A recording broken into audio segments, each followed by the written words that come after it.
Good morning, students.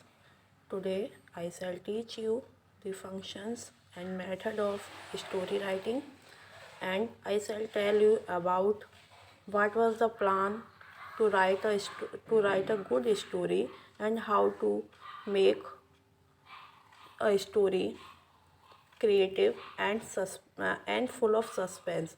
So let's start today's session and start how to write a story. First of all, for story writing, how to plan. सब first of all हमें क्या करना होता है, plan तैयार करना होता है कि हम स्टोरी राइटिंग को कैसे लिखेंगे, कैसे प्लान किया जाएगा उसको। आफ्टर इट प्रॉब्लम जब तक हमारे माइंड में कोई प्रॉब्लम क्रिएट नहीं होगी ना, what was the problem, what is the problem, then we can not write a good story. Problem like stolen ring, boy kidnapped, these are the topic of story writing. Next setting, हमें फिर after it हमें क्या करना होता है, उसकी setting करनी होती है, सीक्वेंस बनाना होता है कि बॉय किडनैप जैसे हम स्टोरी लिखने जा रहे हैं तो उसके लिए हम किस तरीके से जो सेंटेंस है उनको सीक्वेंस में सेट करेंगे। After it characters, plot, action, event and in last solution. Now let's see what is story. A story is a narration of a set of fictitious events used to convey a moral message. A story is a narration. Narration means tell. एक जो story होती है वो हमें बताती है किसी फिक्सिशियस event के बारे में, use to convey a moral message, जिससे हमें क्या मिलता है, एक मोरल मैसेज मिलता है।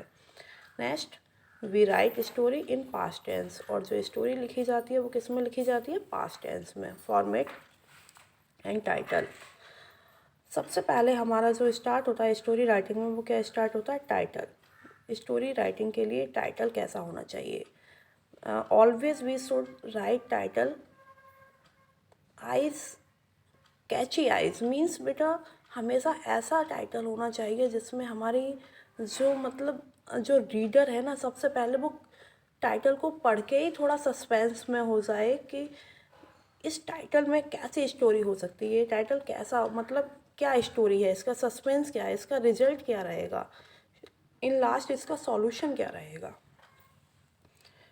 स्टार्ट करने के लिए पहले हमें सिंगल पैराग्राफ से स्टार्ट करना चाहिए। After it follow sequence, sequence को रखना चाहिए।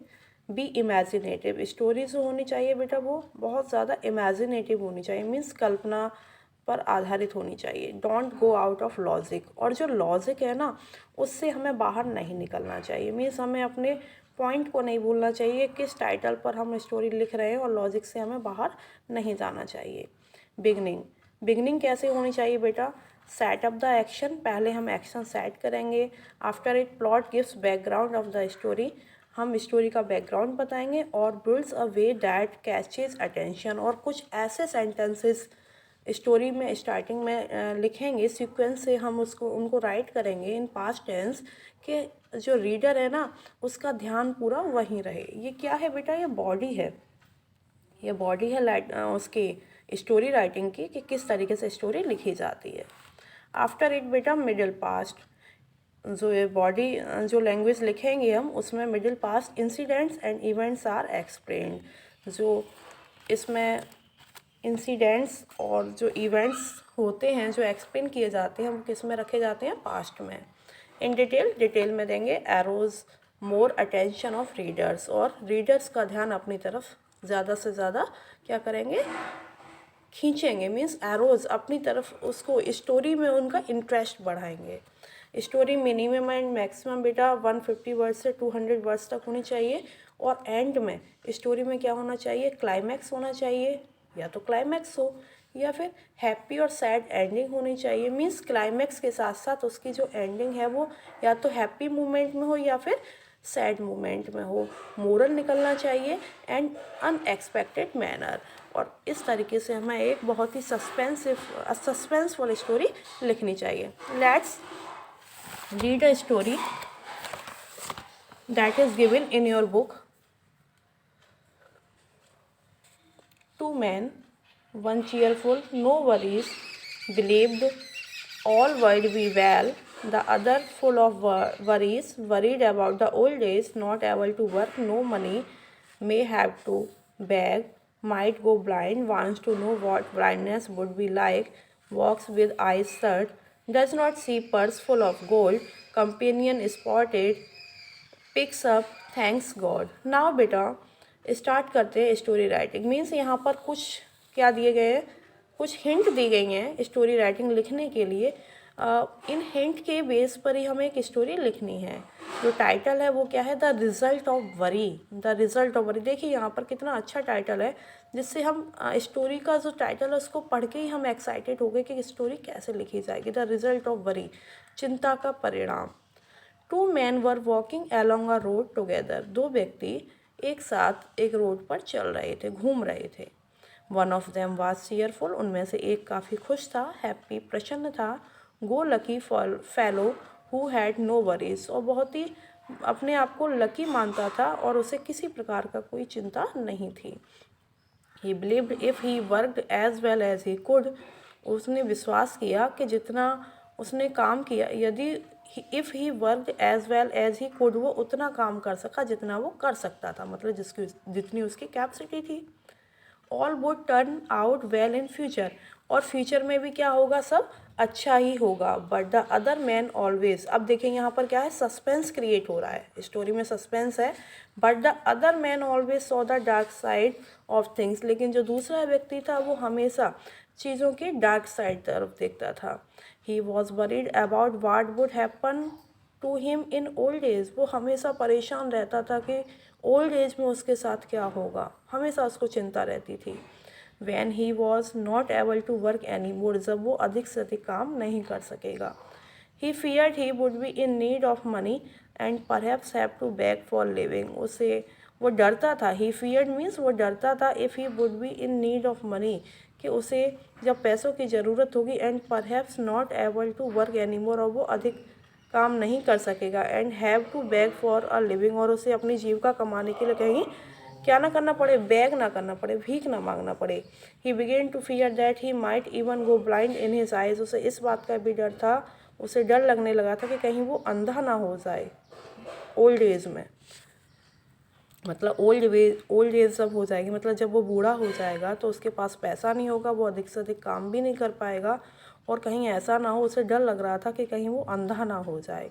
To try what blindness would be like, अब यह समझने के लिए कि अंधापन क्या होता है, किस तरह वो अंधा हो जाएगा अगर, तो किस तरीके से चलेगा। He started walking with his eyes shut, उसने अपनी आंखें बंद कर ली और चलना घूमना स्टार्ट कर दिया।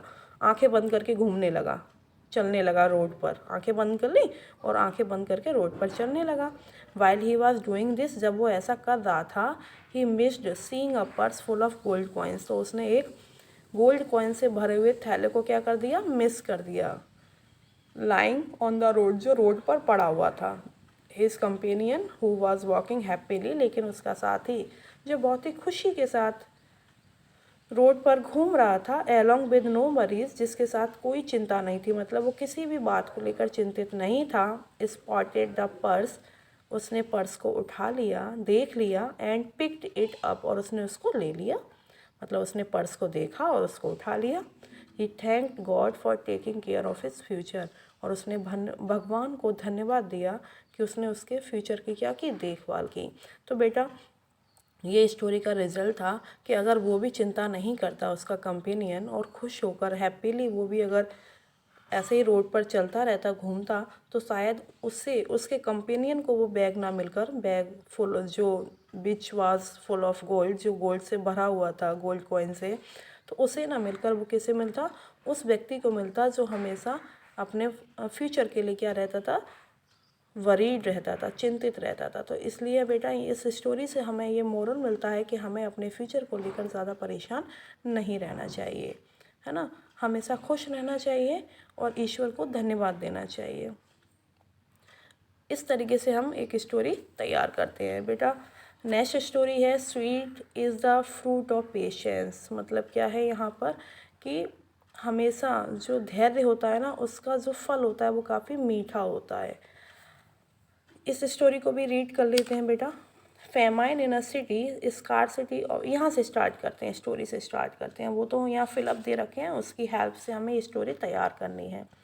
Once a city was struck by famine, एक बार एक जो सिटी था वो फेमाइन से क्या हो गया, फंस गया, मतलब वहाँ बहुत ज़्यादा फेमाइन हो गई। There was a acute scarcity of food, वहाँ पर फूड की काफ़ी कमी हो गई। The poor children were hungry, छोटे बच्चे जो थे, गरीब बच्चे, वो काफ़ी भूखे थे। A kind nobleman took pity on them, एक सज्जन व्यक्ति को उनको पर दया आ गई। And invited them to his home, और उनको अपने घर बुलाया। He put loaves of bread in large basket and asked the children to take a loaf each. उसने बहुत बड़ी बास्केट थी, एक बहुत बड़ी बास्केट में ब्रेड रख दिए और बच्चों से कहा कि वो सभी एक एक ले लें। The children rush to basket and started fighting with one another, बच्चे एक साथ उस बास्केट की तरफ दौड़े और क्या करना शुरू कर दिया, फाइट करना स्टार्ट कर दिया। For each one of them wanted to grab the largest loaf, क्योंकि उनमें से, उन बच्चों में से हर बच्चा क्या लेना चाहता था, बड़ी से बड़ी ब्रेड लेना चाहता था। आफ्टर मतलब बड़ा पीस लेना चाहता था वो। After taking their loaves he they started eating greedily, और फिर लेने के बाद वो लोग लालच के साथ, बहुत ही लालच के साथ उसको खाने लगे। And did not even thank the noble man, और उस नोबल मैन को क्या, धन्यवाद तक नहीं दिया। All this time a little girl stood patiently on one side, लेकिन उसी समय, उसी दौरान एक छोटी लड़की बहुत ही धैर्य के साथ खड़ी हुई थी, एक साइड में खड़ी हुई थी। एट लास्ट, अंत में, she took the last small loaf, और उसने अंत में क्या किया, जो छोटा पीस बचा था ब्रेड का उसको उठा लिया। That was left in the basket, जो बास्केट में बचा था।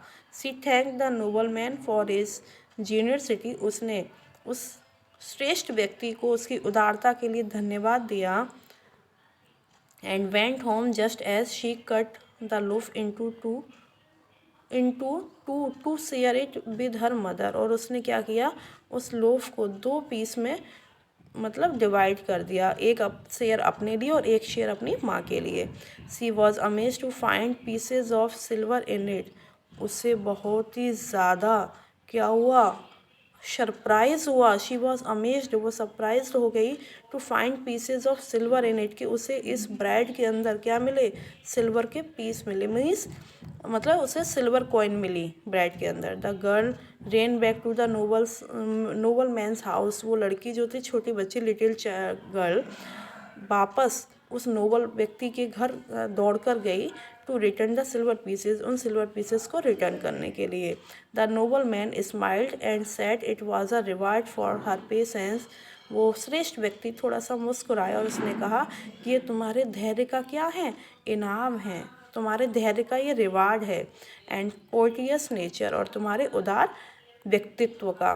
तो बेटा देखिए, जो बच्चे थे उन्हें पेशेंस नहीं था, और अच्छे से अच्छा ब्रेड लेने के लिए वो आपस में क्या कर रहे थे, झगड़ा कर रहे थे। लेकिन एक छोटी बच्ची थी जो पेशेंस के साथ एक साइड खड़ी रही, और उसने किसी प्रकार का किसी से फाइटिंग नहीं की। एट लास्ट क्या हुआ, उसने जब ब्रेड को लिया, और उस ब्रेड को लेकर जब वो अपने घर जा रही थी, उसने उसके 2 पीस किए, तो उसके अंदर उसे सिल्वर पीसेस मिले।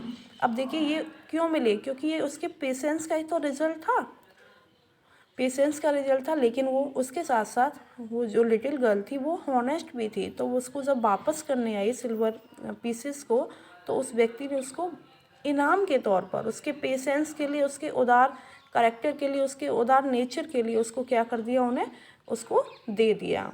तो it is the result of his patience.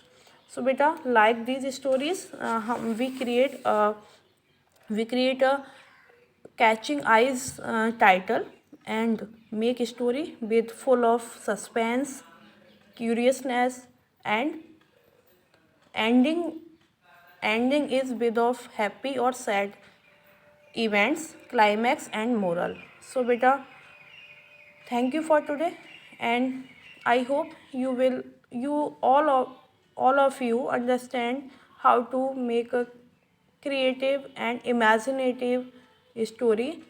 So in last, with exercise, make a readable story from the outline given below. यहाँ पर कुछ आउटलाइंस दे रखी हैं, इससे आपको एक स्टोरी तैयार करनी है, स्टोरी क्रिएट करनी है।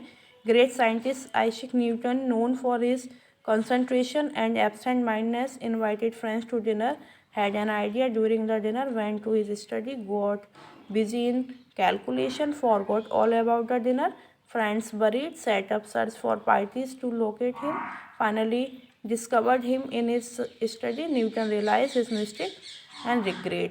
तो इन आउटलाइंस के बेस पर इनकी हेल्प से आपको यहाँ पर भी एक स्टोरी क्रिएट करनी है। ये आपकी एक्सरसाइज में स्टोरी दे रखी है, तो ये आपका होमवर्क है, इसे क्रिएट कीजिएगा। And thank you for today.